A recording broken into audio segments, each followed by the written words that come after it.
Welcome to our vlog. So, ngayon guys is mag-off day kami ni Mac. Then, ano kasi,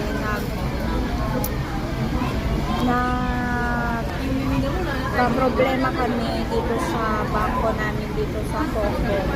Itong video na to guys is awareness lang. Awareness sa mga katulad namin nandito sa Hong Kong na ingat kayo sa mga bangko nyo sa pagpapadala ninyo sa Pilipinas Bank. Ito is hindi ko naman sinasabi na maano yung bank na yon, kaso mag-ingat lang talaga kayo kasi yung bank namin dito hindi ko na lang babanggitin, pero kung gusto nyo malaman kung anong bank na yun is mag-comment down below na lang kayo or kaya i-private nyo na lang kami dito sa aming Facebook page, ilalagay ko na lang dito. Then kung gusto nyo malaman kung anong bank yun, i-chat ko na lang kayo kasi baka sabihin kasi nila na sinisiraan ko yung bangko na yun. Ganito kasi yan guys.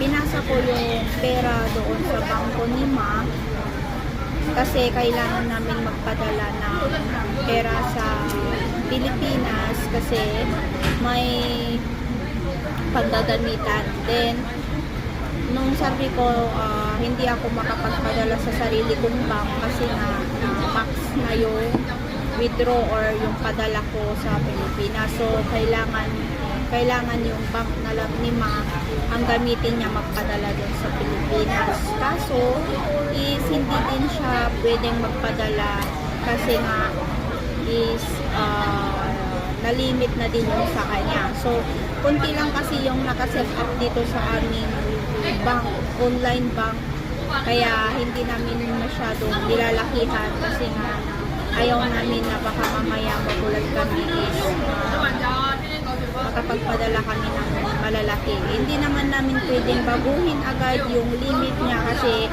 on the spot na sana kami magpapadala. So yun ang nangyari guys. Pinasa ko yung pera kay Ma, then kung si Ma naman is pinasa niya doon sa ano huwag dala ko magbanggit pala ng ng name ng bangko. Pinasa niya doon sa bangko sa Pilipinas. Then bale nung naipasa niya yung kalahati is sinabing ng bangko dito na 3 to 5 days. Then naghintay kami, Monday siyang sinend ni Ma, pero mga Webes wala pa. Kaya nabanggit ko kayo, si Ma naman hindi naman yung sinecheck doon sa bangko niya kasi nung maingay dito guys kasi nandito kami sa Jollibee. Kaya maingay, sorry. Tapos bale hindi chinecheck ni Ma kasi nga sinabi doon sa online banking na 3 to 5 days. So naghintay kami, ako naman nag-check ako every day kasi nga pag ako kasi ang nagpapadala back to back is pumapasok kasi siya agad mga 30 minutes or 1 hour ganon, minsan 1 day, pero kay Ma kasi hindi pumapasok. So nagtaka kami kung bakit hindi siya pumapasok. Then yun, sabi ko kay Ma na hindi pa pumasok yung pera, sabi ko. Tapos chinek na ni Ma yung bank niya dito na online banking niya. Then sinabi niya pumalik yung pera pero natanggalan. Tapos sabi ko, bakit natanggalan? Wala namang pumasok doon sa Pilipinas na bangko, wala namang pumasok. So hindi pwede na tanggalan ulit nila yun. Hindi pwede na gamitin nila or bawasan nila yon kasi nga hindi naman naipadala sa bangko sa Pilipinas. So ngayon, ang kinaltas kasi nila is nasa 700. So na-alarma kami ni Ma, kaya sabi namin magtiyok tayo sa Sabado, magtanong tayo doon sa bangko na yon. Then kanina nagtanong kami, inis na inis si Ma kasi nga hindi namin tanggap yung explanation ng bangko dahil bakit nila sisisihin yung bangko doon sa Pilipinas ni wala ngang dumating na pera sa Pilipinas. So sabi namin doon, nung si Ma pa lang yung nakipag-usap, tapos ina-explain nila kay Ma, pero hindi na ako nakapagpigil, is nagsalita ako. Sabi ko doon sa teller na, bakit nabawasan pa rin yung pera, bakit hindi buo, wala naman nangyaring transaction, kasi bumalik nga yung pera pero kulang na siya ng $700. So sabi ko, malaking bagay na yon. Then si Ma, tanungin natin kung ano yung pinag-usapan na nila doon sa bangko kanina. Pero nandun ako, pero mas maganda na si Ma pa rin ang magkwento sa inyo, kasi siya yung nakaka-feel ng ng nararamdaman niya, ganun. So yun, tanungin natin si Ma kung ano yung napag-usapan. Ayan. Ano yung napag-usapan nyo kanina? Dito ka kasi hindi tayo kasya, malaki ka na. Sabi nila doon, O hawakan mo na lang para marinig ka nila kasi maingay dito. sabi nila doon, multimedia process. So, ibig sabihin ng multimedia process, system generated. So, since na-transfer yung pera doon, so yung system generated, kumbaga yung sinasabi nila na multimedia system, yun yung system generated na kahit hindi dumating yung pera daw doon, nagtra-transact pa din daw kasi since na international to local. So, may kaltas pa rin siya. So, tapos, anong sabi nila? So, May hindi- babalik ba yung so, pera mo or hindi na? Hindi na daw siya maibabalik kasi yun nga, kung gusto daw namin mag-complain, doon daw kami mag-complain sa bangko ng Pilipinas. So paano namin i-complain? Uuwi pa kami ng Pilipinas para mag-complain? At bakit nga, yun na doon ako kanina, di ba? Sumagot na, bakit sisisihin nila yung bangko sa Pilipinas? Which is sila naman yung kailangan lang magtanggal ng walang kinalaman kasi sa fees yung Pilipinas. Yun yung nila, yun yung mali nila kasi yung nire-refer nila o kumbaga yung biniblame nila yung bangko sa Pilipinas. Wala kasi yung transaction kasi na ginagawa namin dito kasi bangko kasi dito yung tinatransact ko, hindi kasi sa iba sa Pilipinas. Nagtransact ako sa Pilipinas pero back to sender kasi ibig sabihin ng back to sender, bumalik sa akin yung pera pero kinaltasan nila ng 700 Hong Kong dollar. Magkano yung 700 Hong Kong dollar? Kung sa Pilipinas, kulang-kulang na yung 5K. Yun yung nangyayari na hindi ko matanggap, Chor.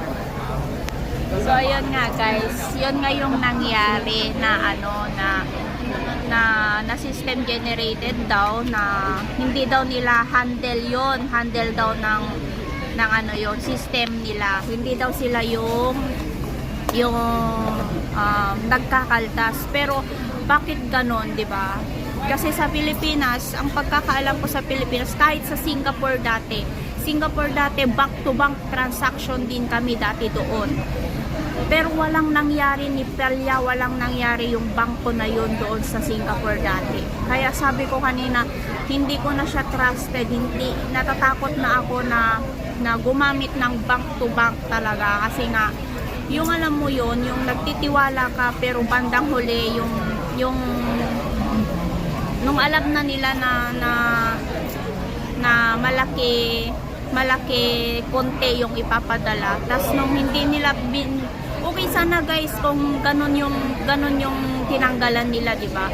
Okay lang sana na nagtanggal sila ng ganun kalaki basta pumasok yung pera, pero hindi binalik nila yung pera doon sa bangko ni Ma, tapos kinaltasan nila, tapos ganun kalaki. So awareness talaga guys, kung ako sa inyo is wag na lang kayong mag bank to bank kasi hindi natin alam. Ang nakakaano lang talaga dito sa Hong Kong na ganun, first time ko lang mangyari sa akin yun. Ang tagal ko nang nagbabank to bank, ang tagal na guys. Manila pa lang ako noon, sa Pilipinas pa lang ako noon, Singapore, ang tagal na nagbabank to bank ako. Ngayon lang nangyari yung ganun na hindi pumasok yung pera, tas nung binalik, ang laki ng bawas, mas malaki pa yung bawas kaysa sa ipapadala. Imbes na ipadala na yung 700, hindi na, kasi nga Kasi nga, kinuha na ng bangko, di ba? Tapos ang gusto pa nila, pupuntahan daw namin yung bangko sa Pilipinas, ipatanong daw namin doon kung bakit daw nila kinaltasan. Anong kinalaman ng bangko namin doon sa Pilipinas na may transaction pala kaming ganun? Di ba? Saka na lang nila malalaman sana yun kung naipasok na yung pera. Pero hindi kasi siya naipasok. So, kaya yun, galit na galit kami, inis na inis kami. Kasi yung pera na yun, kasi hindi namin kasi lang pinulot. Pinaghirapan namin yun. Pinunumit namin yun ng ilang araw. Kaya sabi ko, nakakainis, nakakairita din. Si Ma, kalmado na yan, pero kung kanina ko lang sana ginawan ng video, kita nyo talaga yung galit niya. Pero yun, nakapagkalma-kalma naman na siya. So yun lang guys, kung ako sa inyo is, gumamit na lang kayo ng mga pera padala dyan. Pero ingat-ingat pa rin kayo. Suriin nyo na muna mabuti yung mga pinagpapadalhan nyo dito sa Hong Kong. Kasi nga, based sa mga experience nga namin, nangyari talaga yun, ang laki talaga guys, sayang na sayang. So yun lang, awareness lang yun guys. Kung gusto nyo nga malaman kung anong bank yun, mag ano lang kayo sa amin, mag message lang kayo sa amin, sasagutin namin. So yun lang, please help our YouTube channel grow to 200. Please tulungan nyo kaming mag-grow hanggang 200 katao. So yun lang, para marami pa tayong matutulungan at maibabahagi mga kwento at saka masasagot ng mga katanungan at mga bansa na mapupuntahan pa namin soon. So yun lang guys, thank you for watching, have a nice day, bye!